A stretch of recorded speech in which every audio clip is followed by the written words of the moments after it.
ஆண்டவர் ஆரோனுக்கு சொன்னது என்னங்க? நீயும் உன் புதல்வரும் சாகாதிருக்க சந்திப்பு கூடாரத்திற்குள் வரும் பொழுது மதுவையோ திராட்சை ரசத்தையோ குடிக்க கூடாது என்று ஆண்டவர் திட்டமும் தெளிவுமாக கூறுகிறார். பிரியமானவர்களே, நீங்கள் அபிஷேகம் செய்யப்பட்டு இருக்கிறீர்கள் என்றால், ஆண்டவருக்காக ஊழியம் செய்வதற்காக அழைக்கப்பட்டு இருக்கிறீர்கள் என்றால், அச்ச நடுக்கத்தோடு பரிசுத்த வாழ்வு வாழுங்கள். ஒரு நாளும் குடிக்க கூடாது. குடிக்காமல் என்னால் இருக்க முடியாது என்று சொன்னால் அந்த இடத்த காலி பண்ணுங்க. துர்மாதிரியான வாழ்க்கை வாழ்றதை விட அந்த இடத்தை விட்டே ஓடி போறது நல்லது.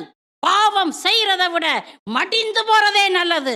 பாவம் செய்யறதை விட சாவுறதே நல்லது.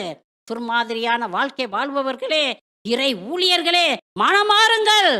இனி காலம் செல்லாது. Amen. Amen. Amen. Amen. Praise the Lord. Praise the Lord.